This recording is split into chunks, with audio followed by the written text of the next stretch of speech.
I started my life as an Air Force pilot, and I went to the airlines and lost my job at the airlines with US Air after 9/11, when half the pilots in the country got laid off.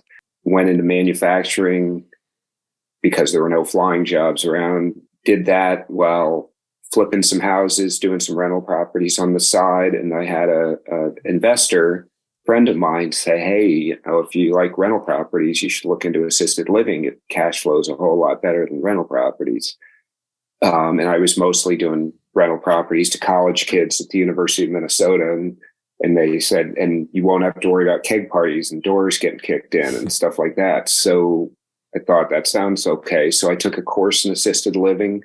I was living in Minnesota at the time and liked what I saw. And my wife and I were trying to get to Arizona. I went to flight school at an old Air Force base here a long time ago. We loved Arizona, wanted to get back. My kids were going to ASU. And so after the course, I met a realtor who specialized in assisted living homes, and he had a great deal on a package of them. So we took the plunge, moved down to Arizona, and I kind of got into it as an investor, but it's a lot harder than rental properties. It's a business. It's not a landlord kind of thing, but I became very passionate about it.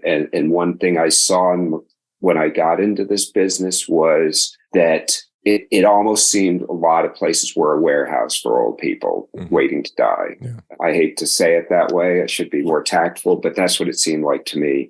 Put them in front of the TV and collect money until they pass away. A lot of these people are on 25, 30 medications, and those medications, A, seem like they were just to keep them quiet so they were not much hassle.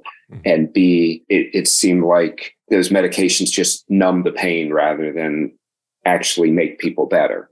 And so I just said, there's got to be a better way. I've been a kind of health enthusiast my whole life, but I never really thought of nutrition. I always thought, well, if I work out hard enough, I can beat a bad diet.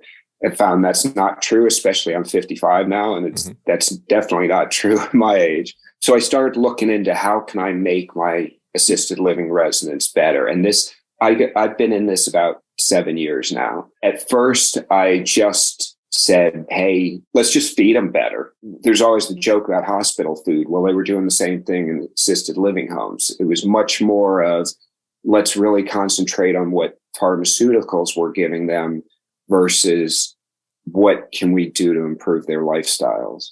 So I started reading books about Alzheimer's and dementia and senior health and things like that. I started just talking to people, finding people on the internet. Unfortunately, I didn't find you, Shawn, for a long time, but I started realizing people are getting better. There are lots of different ways people are getting better. So we just tried, well, let's not feed them sugar. Let's stop the desserts, or let's give them fruit for dessert or something. And we started seeing some improvement doing that. I went through a whole bunch of doctors to discuss, and some functional medicine guys and things like that, to discuss how can we pull back on some of these medicines? What benchmarks do we have to get to do that? We had some success removing some, because what I found in a lot of assisted living environments is they always add medications. They don't take them away. That's why we get to 25 or 30 at a time. They every time someone has a new complaint, okay, well, let's give them a new medication. It's not like, well, maybe one of these medications is causing it. So I went through a bunch of doctors and found one willing to do that. Fast forward to kind of today. Also, there's a lot of struggle with families. They're like, my dad's 85. He likes ice cream. Leave him alone. Let him have that. And we try to do that. I tell people, I don't want to force anything on you. It's your family. It's your father. It's your mother. We'll do what you want. But hey, it might be nice if we do this. And I try to sell it to them of, even if we don't get them better. And I've actually sent 6 people home that got well enough they no longer needed assisted living. I mean, and it's in 7 years. It's not, a huge success rate, but it's a start. But I tell them, even if we don't send them home, we get them well enough that they can go out to dinner with you, that they can go home for the weekend, that they can go home on a holiday, their birthday, whatever, that that it's not like they just have to see you in the room for an hour, you leave, and now they're back in their room wasting away. And that seems to be starting to catch on, that they like that. We actually had a guy, 98-year-old guy, go on a cruise for a week, and we let them borrow one of our caregivers. She got a free cruise out of it and took care of him on the cruise. And that was fantastic to us. And he was thrilled out of his mind. So, and his whole family went on the cruise with him and stuff like that. So even if we can't get them home, we can get them to enjoy a quality life. And we've taken them. Arizona is a big spring training baseball place. So every spring training, we take them to baseball games. There are actually a couple teams that play in the towns of our assisted living home, so it makes it easy. We've taken them to movies. We took them to see Top Gun, got them all aviator sunglasses. I love that with my history too. But we've taken them on boat trips around lakes in Arizona, and they start seeing, hey, I can still have a life. And that seems to motivate them. So I did go through a phase, and I'm a recovering guy myself, of hearing that a really plant-based whole food diet helps people with dementia and helps people with chronic inflammation and things like, and cancer and things like that. So I hired some nutritionists that did that kind of stuff.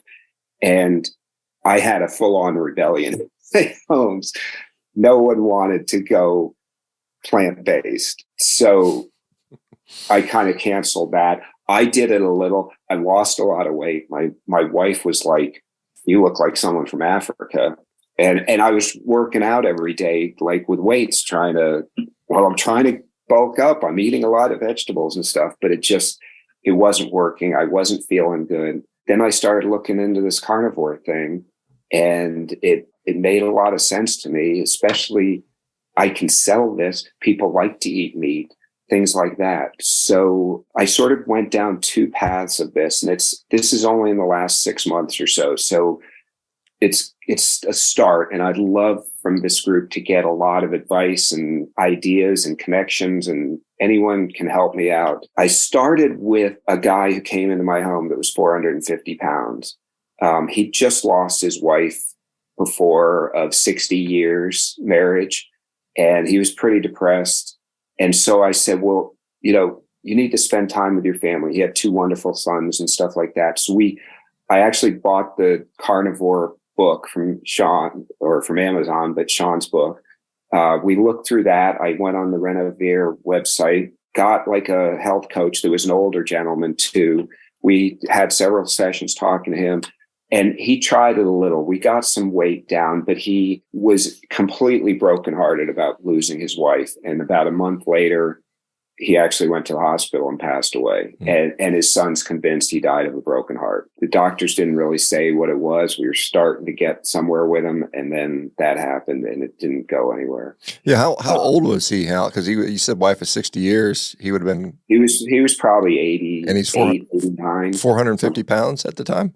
Yeah. That's pretty amazing. You don't often see people that morbid obese reach that age typically. Right. I was very surprised. Let me before you go on, because I don't want you to, but I want to just a couple questions. So you said, was it Luke Air Force Base you were doing stuff at? No, so Luke is a fighter training base. Yeah, I was there. I was stationed there. I was a head orthopedic. I was actually at Williams Air Force Base, which is on the other side of town, which is a pilot training base. I flew C-130s in the Air Force. I've been on the back of one of those with the luggage, with the cargo. Anyway, it's a lot nicer